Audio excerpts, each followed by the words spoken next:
Hello, this is Black Country Blokes chewing the fat. Listen. I've been hearing a lot lately about men don't talk, but in my experience, men do talk, just people aren't listening. So it's going to be me and a group of blokes discussing our struggles and victories through life. Warning, there may be some bad language, so apologies to all the moms, especially my own. Let's get going. Listen.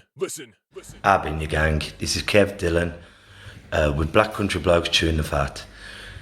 I'm here with Lee Cadman, Craig Pinches and Aaron Jew. The reason why we started this podcast is I'm always hearing men don't talk, and I beg to differ. I've struggled with talking myself, and sometimes when we do talk, it's met with like the iron curtain of either ignorance or you feel shameful talking, and it's not welcome with open ears. And I've found in this country, I think that's why we have such a big drinking and drug culture, because people every weekend can go and get off their head on whatever, they open up, and if they are embarrassed, they can say, oh, I was drunk or I was off my head. So this is us four blokes, sober, may I say, Just discussing these things, our struggles and our victories that got us through it.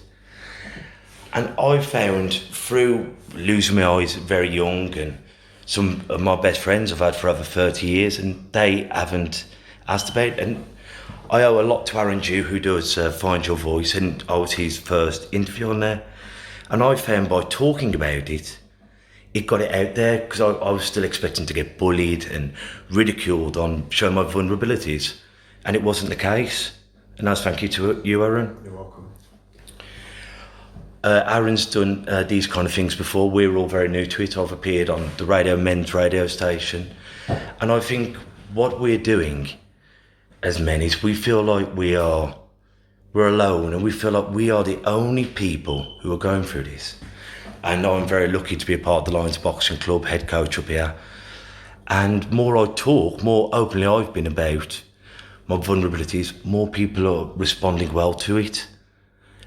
We've all been through things. I mean, Craig's a very talented music producer. Aaron is a personal trainer. Lee used to box for me. So we're real blokes with real problems, and sometimes I want you to realise it's normal to not feel normal. Absolutely. If I may just jump in there, Kev.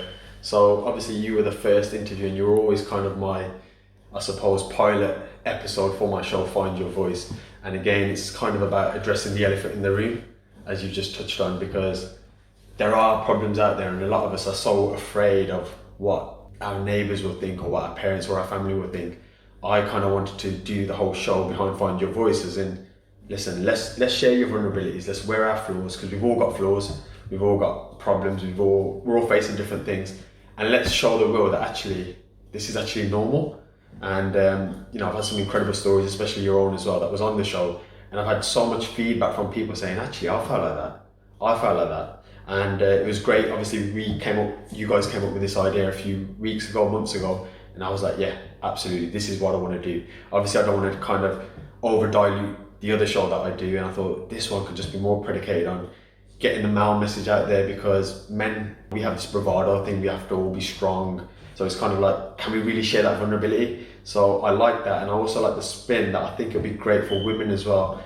Our moms, our sisters, our nieces, every female in our life, to actually understand why we are the way we are. So I'm really excited for this show. Hopefully guys, we'll get a little bit more natural as the show progresses. We're all just kind of getting to know each other as well. So it's literally four strangers in a room with the common person that we know is Kev.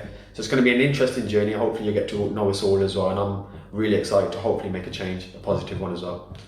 As Aaron touched on then, with bringing our sisters and our wives and our mothers into it, because sometimes, and we've all discussed this independently, sometimes when you're in a dark place, you turn to the women in your life, and they don't necessarily understand.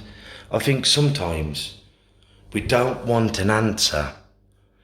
We just want someone to listen, and we want to feel like we have been listened to.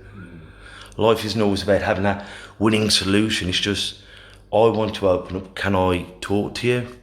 I think it's important to note as well, like going back to that we're more regular guys and whatever else. It's important to note that me knowing Kev for such a long time, even though I've not a lot to do with you up until recently, again, you know, from my childhood, that without him actually telling me and calling this podcast together, I would never have knew Kevin suffered what he did, and that he needed somebody to listen to. And I think that's important to know, because no matter how many people you're around, how big their smile is and how big their bravado seems and how happy their life seems, they need somebody to listen to them, because you really don't know, and I know it's an age-old saying, but you really don't know what someone's going through. So even if it's just a hi, how's it going, you know, and be non-judgmental, ask that question, knowing that you're going to openly accept any reply, no matter how high or low on the spectrum of you know, difficulty it is. You know, and I think that's important to know. Or no reply at all. I think, you know, as Kev was saying, sometimes you don't actually need a reply. It's not about, you know, you're opening up to someone. It's not about having a reply and saying the right thing. It's just about listening, and just being there, I suppose. Just being there for it.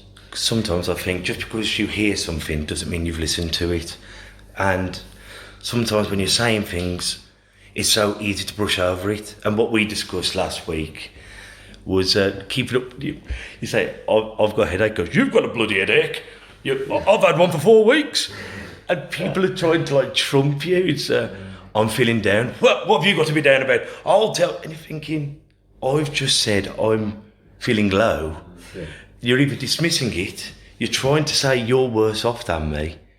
And aren't we saft for them kind of things? Like my wife, I love her more than anyone. But I'll say, I'm ever so tired, Cash. She goes, you're tired. I'm thinking, we can both be tired. And I think that's what we do. And I think the reason why we do it is we're trying to be empathetic, but we're doing it in the wrong manner. But instead of saying, I've got a headache, saying, you're probably not getting enough rest, or have you taken some tablets, or you're doing too much. But you have to say, like, well, I've got a headache too, to try and just, I know what you're going through, so don't moan about it, because I'm not moaning about it. Yeah, it's like with, I mean, let's say you had a broken window, Kevin, you said to someone, oh, I've got a broken window. Someone's not going to turn around and break their window just so they can say, I've got a broken window. They'll probably suggest solutions to you in order to fix your window. And I think that's what we're asking for with any difficulty we face. Don't try and match my broken window with your broken window and say, well, mine shattered into 300 pieces, yours is only 250. Help find a solution.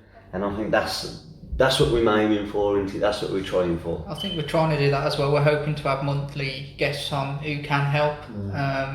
Nick Davies, Alexander. All people that actually have solutions, or hopefully have solutions for you, so it's well worth listening to those guests. Or at least coping mechanisms. You know, I think I suppose you'll find your own solutions. You can be guided to the right way, but I suppose it's ultimately laid down to yourself. Now, if it's down to me, then I'm in for a long road, because, you know, I'm my own worst critic, and I'm on my own, you know, destruction, I suppose. But I think a lot of people could probably relate to just what you just said there. Yeah. Because most of the stuff that I worry about, or I think I'm not great at, is the stuff that actually people find inspiring or motivating. Just as an example, we were laughing about this, lads, last week about our accents. We've all got very strong accents, and that stopped me for 3 years actually releasing a podcast.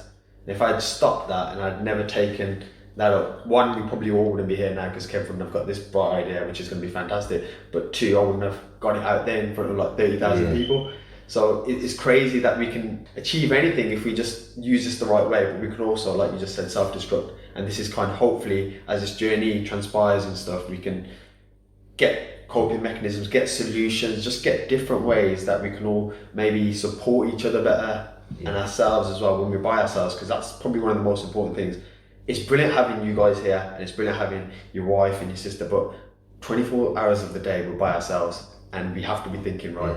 And that's really, really important. Can I ask you a question? What do you think made you release in the end that podcast? What do you think helped you get to the point where you felt comfortable enough to do that? So I'm quite vocal on social media, and I'm always trying to help people. So I work in property, fitness and stuff, and I always do this thing like stepping out of my comfort zone. So I've been on like Toastmasters and speaking and stuff. And the podcasting, I was speaking to somebody, I actually had to do an interview on it. And then long story short, he was like, well, you're the guy who always says, you know, you're not afraid of stepping out your comfort zone, go do a podcast then. And he was kind of, again, a bit of a bravado thing, like, all right then, I will. But then I was shitting myself, thinking, how the hell am I going to do this? And rather than just releasing it the next day, I'm a bit of a perfectionist as well, so it actually took me 3 months, but then I really started thinking about it. And what I thought is, okay, I'm just going to write a post. I'm going to write a post. If people engage, then I've got to kind of stick with it. It's almost like a promise. So I wrote a post, guys, I'm thinking about doing this. Are you interested? And all of a sudden the post kind of blew up on social media. Then I'm thinking, shit, now I really have to kind of do this. And literally that's all I did. And I think it was comforting for me because I had Kev obviously on the first show, so I felt comfortable around somebody. I remember actually sitting in the seat and I was saying, Kev, look, I'm not great at this. I'm learning the skill. Let's see how it goes. But it has literally been one of the greatest things in the world, just simply talking to someone. And that's Find Your Voice. And that's why I named it Find Your Voice, because I'm in the process of finding my voice, as we all are in our life. So yeah, it was kind of like stepping out your comfort zone, but amazing things happen when you step out your comfort zone. You know this, say for boxing, for example, the first time you come here, your coordination wasn't right, your footwork was all over the place, and then slowly, bit by bit, hour by hour, you just start perfecting little things, and then it all kind of It falls into place and works. Absolutely. I think that's boxing is probably quite a good metaphor for life, because you know, just keep moving forward. Sometimes life's going to hit you and sometimes it's going to miss you. You know what I mean? But it's all about moving forward. I mean, me and my music, if I'm to perform on the stage, yeah, I'm nervous. As soon as I've got a microphone in my hand, but I'll perform. Now, if you ask me to just put a camera on me and discuss something, I'd much rather not, say promoting a song or whatever. Hey, I'm great, look at, you know, check my new song out. I can't do it, I'd have to write a post about it. Now, I physically can't. I'll record 50 things to post to social media of me in front of a video, a 10-second clip. And I can't post it because I'll pick faults out about how I look, how I sound and whatever else. Now, I was listening to Les Brown today, and Les Brown said something and it stuck with me today actually. It was, sometimes you've got to stand up for yourself. Sometimes you've got to stand up for yourself. Sometimes you've got to stand up to yourself. You've got to stand up inside and your own critic, you got to just say, shut up. You know what I mean? Because they say, Craig, you can't do it, Craig, you look this, Craig. You just got to tell yourself to shut up. That little line, so I think stand up to yourself as well as standing up for yourself, and I like that. I like that little bit of thought. Do you think that thought is not actually your thought? So you know when you got these critics in your head? Yeah. That's come from society. That's come from your old man saying, you ain't good enough, or your teacher saying, you probably aren't good enough for that. Somewhere along, I'm just playing. Or just looking at people that, let's say musicians, because I'm into music, like people that are famous rappers or famous producers, and the way they are and the way they look on camera and their persona, I can't match that. You know, that's not me, and I think you're already you're aware of that, so then that affects the way you put yourself across. You saying that is brilliant, because I hear a lot about body dysmorphia with young women, but I work with a lot of young men and young lads, and because like, when I was growing up, the only bugger apart from athletes who had a six-pack was Peter Andre. You know, but nowadays, you know, the milkman on Coronation Street has got abs ripping through his t-shirt, and we feel like we have to be this dashing, steroid, eyebrows plucked, and so these young lads and old blokes, and we're ashamed of our beer bellies and our lumps and bumps, and because we look on Instagram and Faceake and Love Island and the adverts, and we're almost ashamed to show our flaws. And what did you say the other day about that guy from Lincoln Park? Yeah, when he said in his own neighbourhood. Yes, that's it. It's a bad place for him to be. He's in his own neighbourhood, because bad things happen when Chester's left alone in his own head. And that's right. I mean, you going on about like body dysmorphia and that, it works the opposite way. I mean, I'm naturally a small guy. You know, when I train, I'm going to bulk up and that, but I find it very hard. Now, with me, other than thinking, oh, I've got a beer belly or whatever, I'm thinking, bloody hell, I'm a man. I should surely be a little bit bigger and a little bit heavier than this. You know what I mean? So then you start feeling like, yeah, he's got 4 stone on me. Yeah, he's got a bit of a gut, but he's got 4 stone on. That's what a man's meant to look like now. Me being small, 10 stone 7 at my best, you know what I mean? To me, I start thinking, bloody hell, a man's frame and structure should be a lot bigger than what I am now. So it works the other way as well. But I think, as you just said, I think it's a great point, because whether I'm a little barrel or I'm 6'6", but I'm a bean pole, it doesn't matter what body you're in, there's something wrong in your own head. Yeah. You know what I mean? It's well, my nose is wonky, or I've got big ear holes, you know, and whatever it is, I've got little hands, and you pick yourself apart. I think people try and, I think the flaw is that people think that other people are thinking that about them, whereas actually... Yeah, absolutely. I mean, obviously that does happen, but I think absolutely, like, a lot of the time that isn't actually true, and a lot of people probably don't even notice you walking down the street. I think, you know, I think that goes back to what you said though about, like, you know, is it something from your childhood or whatever? Now, I was bullied through primary school. You know, I had crooked teeth, big crooked teeth, freckles, national elf glasses. I was the ugly duckling of the family, you know. Not much has changed. I'm an uglier duck, I suppose. You know, I was once called the man with a face for radio. And here we are. Cheers. But you know, and I've carried that through, even subconsciously, even though I don't give a what anyone thinks anymore. Yes, you do. You're lying to yourself, because in there, you do. And that's why I don't put the videos out of me talking about my music and that. It's because I'm basing my output on the preconception of other people's views and thoughts. What happened 30 years ago, and I say one of my very, very good friends will come on the show, Nick Davis, and we've discussed this in great detail about how your dad treated you, how your mum treated you, how at school, and I think that's our hang-ups, is when someone said something, thinking they're having a laugh, but you've taken it to heart, and you'll carry that for your whole existence. And good things, the way that my mother loves me, or the way that the bullies made me feel at school, sticks with you, and nurture or nature. And I think they both have such a major part. Yeah.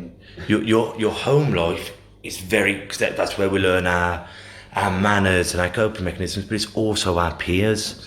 The people who we knocked about with, the people who wouldn't allow us to knock about with them, the pretty girls, or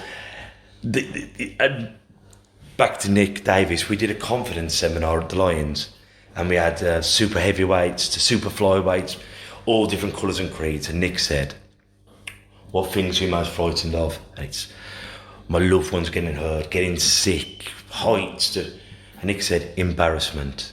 And everyone looks at each other confused. He said, who here would rather jump in that ring and have a lad knock the shit out of you, or go over there and ask that girl out, or pick up this document and read it in front of everyone? And everyone put their hands up.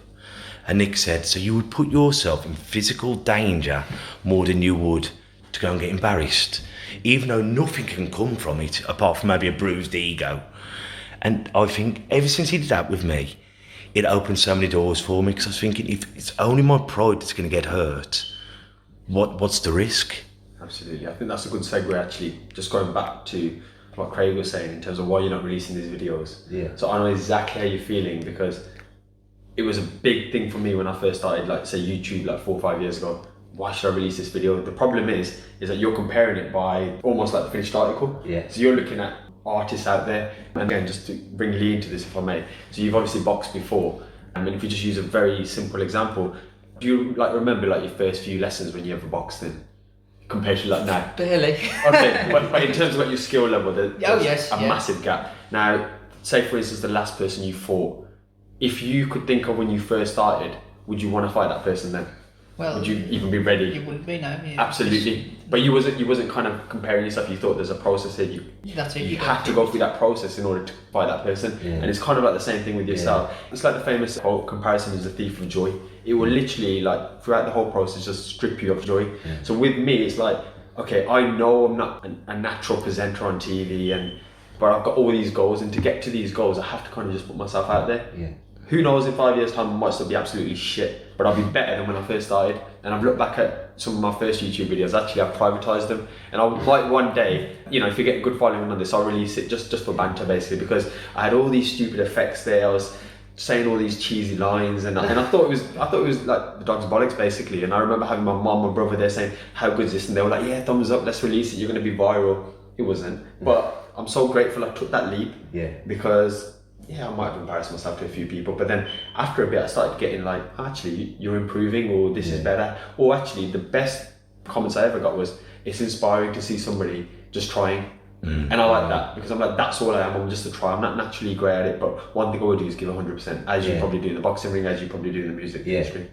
You're only seeing the tip of the iceberg usually when it's released on there. You know, I'm sure your M&Ms and they all probably have the same issue. Just and not you're just the seeing platform. Well, that's it. It's but not the platform, but no doubt they had to go out on stage and absolutely hated every second of doing it to begin with until you get to that point. And that's the same with anything. You know, Lennox Lewis wasn't a world champion the second he got into a ring. Exactly. But like, on about your first lessons and how raw you were, but how hard was it to walk in here for the first time? Because you're walking into a man's environment, and are they going to beat me up? And you know, but it's not like that. But you have to do that initial, like today, getting out there or stepping into the gym or picking up the mic or picking up the pen. We said you can't critique a blank canvas, and that's true of life. You've got to do it to then make it better. I think you've got it. I mean, I took up training again with Kev a few months back, didn't I? And even then, I was shocking more, Kev, let's be honest. You know, it's just raw, isn't it? Scraping away the rust. All the rust, everything, and a little bit of me was down, and I thought, bloody hell, you know what I mean? I used to have the technique. You think you can jab, or you think you can throw a hook until someone's in front of you telling you you've been throwing it wrong your whole damn life.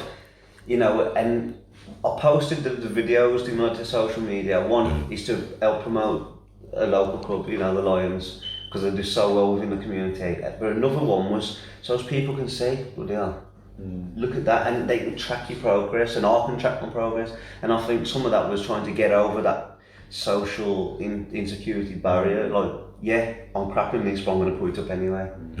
You know what I mean? But you've got to, like you say, you've just got to put it out. If you want to privatise it in 3-4 years, knock yourself out. You know. I think sometimes it's good as well, because you see the measure of yourself. So okay, you posted that video. Let's do another post in a year's time, and let's see where you've gone from there to just for yourself. To and then you will feel better about it. You do forget it, don't you? You forget that first time you were in there. I say that to a lot of lads. I'm saying, I wish I could have filmed you the first ever time, but people don't want that because they're so embarrassed. They're embarrassed to be there anyway. But when you can show them the start, the middle, and the progress, we're saying, it's amazing. And you're on our journey. And that's why this is exciting, because this is our first episode that we've just fired together. We've got a mobile phone recording it. There's 4 lads just sitting there. And you look at this in like 12 months, 3 years time, it's going to be a completely different spectrum. So, you know, like you said, everyone's coming along on the journey with it. So it's exciting. And over the course of the next few weeks, months, or podcasts, we'll say, we're going to get to know each other a lot more, and then listeners are going to get to know a little bit of insight about us. So we're going to learn about each other. You're going to learn about us, and I'm going to learn about myself. You know, because you're going to ask me questions, and I'm probably going to think, oh yeah, I'll actually answer that now, have I?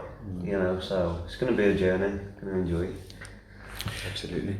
And I think, like, throughout the weeks, if you'd like to send any questions, and we won't name you, you know what I mean, but if there are questions, I mean, the reason why I've started this podcast, I went to see a hypnotherapist recently about different stuff, and it was about coming up with a hobby that wasn't drinking or going out. And I was thinking, what on earth am I going to do? Am I going to do Pilates or yoga or bowling? I thought, dear God. And then, because I did this with Aaron earlier in the year, was it? Yeah. And did a radio station, and I thought, maybe this is for me, a bit of counselling, a bit of hanging a dirty washing out, and I think this is going to be a tool for me. Because I talk to so many wonderful people, and we will have guests on, like Ashley Nixon, who Aaron also interviewed, and we'll have different people on, real blokes going through real struggles. And I think something else that we all struggle with, is this self-guilt with feeling shit or feeling bad, and I don't think we have to do it to ourselves, lads. I know it's easier said than done, but just feeling bad all the time for ourselves. And just realise a chat goes a long way, and don't be frightened of actually going to help. Because I've been seeing Nick Davis for years, and this Alexander, I can't remember his last name, sorry Alexander. But for some of the deeper issues, because sometimes having a chat with a friend is great, but you don't get your gardener to cut your hair. And I think there's no shame in going to see a professional about it, because they can turn those switches on or off, and they can point you into different techniques of coping with it. But you don't need to be qualified to listen. No. No, I think that's the whole, like Lee said, you know, you're not even going to give a response.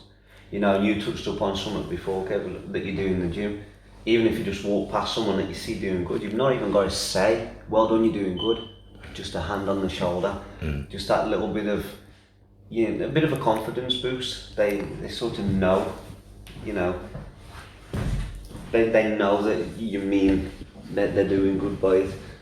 I think with Sorry gang, I was just getting a drink, I'm parched. We've just done the first aid course at the club, and running around with Annie, trying to get a feel when I can. Was she okay? Well, she was harmless. But throughout the week we're going to be getting different quotes and different things, and some of the things that I've learned from along the way is these little quotes. And we're so lucky now to live in the YouTube generation where we can go and find inspirational videos and different sayings. And some of the stuff is wonderful now. We haven't got it, because I'm very illiterate, I can barely read or write. So when I was growing up, unless you read it, you didn't know it unless you're having conversations. But now for you lot, if you want to find out something, instead of looking at Love Island and Googling this, you know, type it in and listen to people, because there's so many wonderful people out there now who are being open. Absolutely. You touched on that with me last week as well, Kev, when I was saying the podcasting is probably the best part of my day. So I do like property, do personal training, all that sort of stuff. But I was like, the thing I enjoy the most is podcasting, because I meet real people who share their stories with me. And I said, I learned something new from every single person. And you said, good or bad. And that's the beautiful thing. If we can have that mindset that every single person you come into communication with can teach you something that will benefit you. And that could be good or bad. It could be the way not to do it. Or the way to do it, it's brilliant. Like I genuinely feel like even on my episodes, I'm getting one-to-one counselling with an expert in their mind, in their field, on how they've tackled their problems. And then what I do is, whenever I get a problem, I literally think back to all my episodes. I'm like, well, Kev does this, or Ashley does this, or so-and-so does this. Actually, I'm going to utilise that here. And it just helps me cope. And that's hopefully what we can give the listeners here, is just mechanisms, coping mechanisms. There might not be an answer, like we've all kind of agreed. Sometimes it is literally, you just have to go through that shit, and that's okay as well. And knowing that that's okay, because we're not doing this show to make everyone smile and be happy 24/7. That doesn't exist. No, it's plastic. You know what I mean? So it's going to be an exciting journey. Looking forward to it. And I say this to my boxers all the time, don't be frightened of getting it wrong. You know, it's just another way of learning. And I've found some of the best lessons I've had is by watching someone do something terrible and thinking, like with teachers, the reason why I'm a good teacher, because I had very bad teachers, and it's allowed me to learn how not to do things and learn and experience as many things in life as you can, gang. Don't get used to just sitting in your bubble, in your neighbourhood, in your pub, and you're going to sample as many things. Then you can honestly say, you know what, I just did not like that, but at least you know you didn't. Yeah, and again, I keep referring back to Les Brown, because he's someone that I'm really paying a lot of attention to lately. It's good brain food. And like he said that even though he had to silence the critics in his own head, you know, because they say, how did you do it? He said, I just didn't have sense enough to quit. Yeah. He said, I was ignorant, what was it, something like ignorantly stupid or something. I've heard him say something like that. You know, what was it? I didn't know what I couldn't do. You know, and I like that, because it is all in your mentality. And I think by doing this, we're showing that we're open-minded to get to know people and try and help people. But like Kevin said, if you want to message in the show, we need to set the page up in way, and you know, so as people have got communication with us, you know, because we can learn off everybody else. You know, we're not here to educate. We're not really in a position to educate. All we're in a position to do is give our side of events and how our life is and how we live our life and the problems we have. And if someone can learn from that, then that's great. But that's not our intention. We're just voicing our real life problems. And I think I'm personally doing this podcast. Number one, Kev asked me and I didn't really think about it and just said yes. Because in truth, I've had a few moments where I thought, I'll just phone him up and say, no, this isn't for me. I'm not naturally a talker.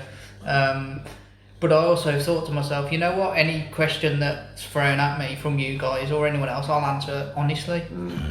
And I feel myself, you can go through life, or, you know, with part of my job, I have to put a brave face on everything. So whatever's going on in the background doesn't come to the front, you know, doesn't come in front of the customers that I deal with for obvious reasons. No one wants someone walking around to not very happy. Do you want to tell everyone what you do, Lee? So I provide medical equipment for disabled children, and that kind of follows on. I have a disabled daughter myself, so some of the people I visit can be quite hard hitting and close to home. But obviously, I can't really go out there showing that, and I'll try not to let that affect me when I go home as well. Although that can be quite hard to do. But yeah, so I'm coming on, and I'm going to answer all questions honestly, and let my guard down a bit more. Absolutely. And just touching on what Craig says as well, and Lee, what we'll do is in the show notes of this episode, once it's released, you'll see like an email address or a website, whichever one we put in, but we will obviously describe what it is. Send all your questions there, or again, you can probably see all of us via any social media handles. I know Kev's on Instagram, Facebook as well. Just simply drop him a message. I'm sure he'll be happy to have a look at that, and then obviously we can try and do short segments of questions. So yeah, I'll make sure I sort that out. And we're also going to have in the notes, people, if you have got problems, Nick, Davis and Alexander, if there are problems, go and get help, gang. Absolutely. Well, gang, I think today, I'm going to leave you on a little note, and then we'll wrap it up for today. And my quote of the week is going to be, may your God bless you. And if you don't believe in God, find something to believe in, even if it's just yourself. Because someone who doesn't believe in anything will always be lost. Take care of yourself and each other. Until next week, gang, ta-ra a bit. Listen.